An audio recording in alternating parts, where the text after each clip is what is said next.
আল্লাহর হাবিব যখন নামাজের সেজদায় যেতেন,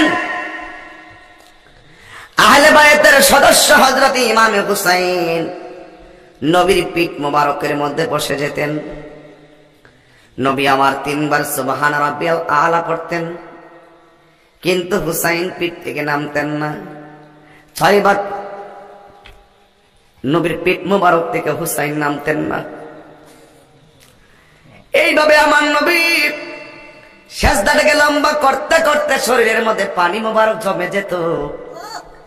এরপরও আমার নবী সেজদা থেকে মাথা মোবারক তুলতেন না। যদি মাথা মোবারক তুলে হুসাইন যদি নবীর পিঠ মোবারক থেকে পরে যদি ব্যথা পায়, হুসাইন ব্যথা পাবে, আমি নবী কষ্ট পাবো। এই জন্য নবীর কদম মোবারক পানিতে ফুলে যেত।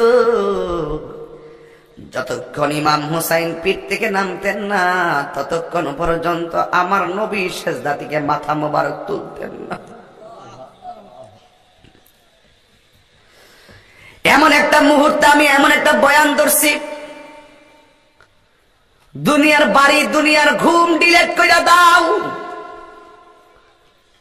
বেশি লম্বা চড়া কথা নয়, ঘন্টা খানেক বয়ান করব, কিন্তু মনোযোগ দিয়ে শোনা লাগবে। এই জন্য ভূমিকায় 30 মিনিট সময় নিলাম না, খুতবা পড়লাম না, ডাইরেক্ট বয়ানের মধ্যে ঢুকে গেলাম। আহলে বায়তের মহব্বত।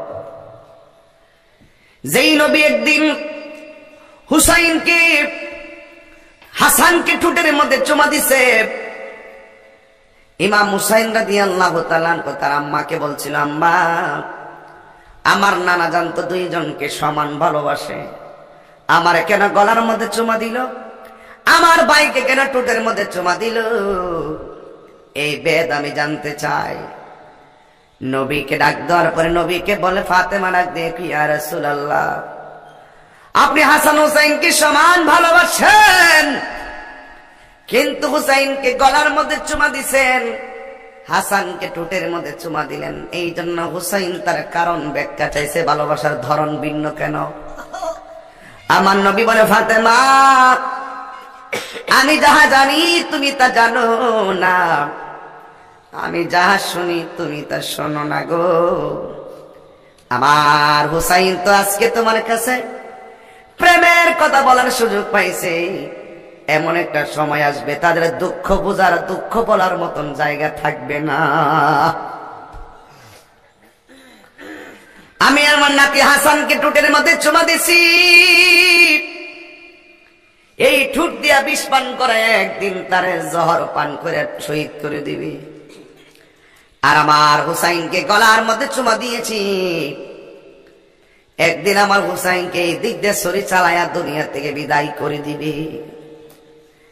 ইমাম হাসান রাদিয়াল্লাহু তাআলা আনহুকে যখন ছলে বলে কৌশলে জহর পান করে দিল, তখন হুসাইন রাদিয়াল্লাহু তাআলা আনহু তার বড় ভাইয়ের কাছে গিয়া বলতেছেন এভাবে, ও ভাই, কও হে একবার শুনি, কে তোমারি খাওয়াইলো জহর, রাসূলের পরানি রে, হায়রে আমার সোনার চন্দ্রমণি।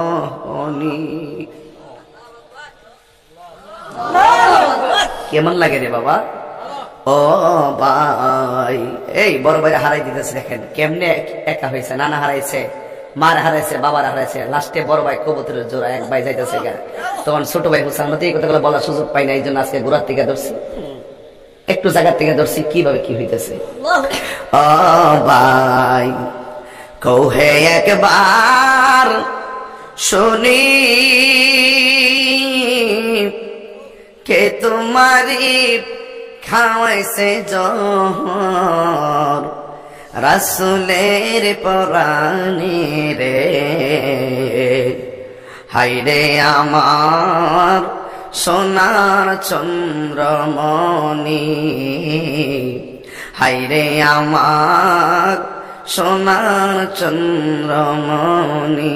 ছোট ভাইয়ের মনে জাগনা মারছে, ছোট ভাই কয় বড় ভাই রে, ও ভাই কেমনে যাও চলিয়া,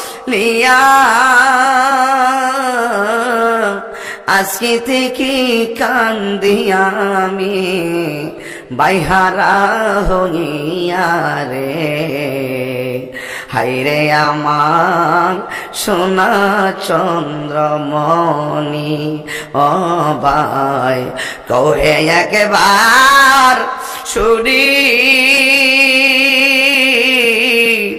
কে তোমারে খাওয়াইছে জহর রাসূলের পরানি রে, হায়রে আমার সোনার চন্দ্রমণি।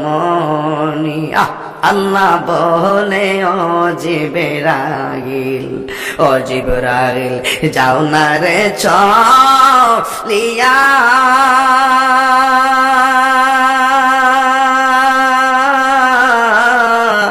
70,000 ফেরেশতা আনো জানাজার লাগিয়া রে, হায়রে আমার সোনার চন্দ্রমণি। আল্লাহু আকবার, আল্লাহু আকবার, আল্লাহু আকবার। হায়রে যেই দুইজনের ব্যাপারে আমার নবী কয় মান আহাব্বাল হাসান ওয়াল হুসাইনা ফাকাদ আহাব্বানি,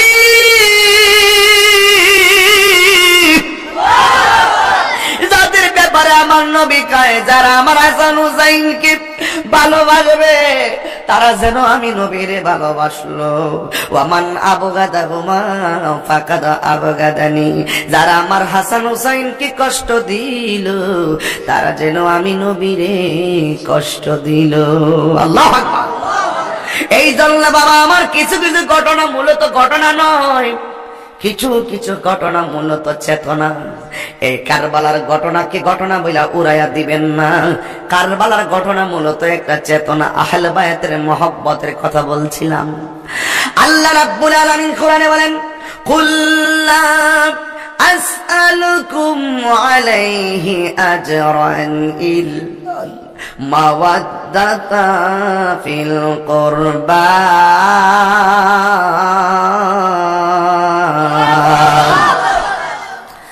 আল্লাহ রাব্বুল আলামিন বলেন কি কর কিচ্ছু লাগবে না, সাউন্ড ঠিক আছে, তোমরা কানে শোনো কম, ঠিক মাইক ঠিক আছে, দয়াল ঠিক কিনা বলেন, দয়াল দয়াল মিরপুর ঠিক আছে। অসুবিধা হলে আমি বলবো, বেশি লম্বা করবো না, তবে কথাগুলো কারেন্টের মধ্যে শুনতে হবে, একটু মনোযোগ দিয়ে শোনা লাগবে রে বন্ধু আমার। আমার আল্লাহ কই বন্ধু আপনি বলুন লা আসআলুকুম আলাইহি আজরান।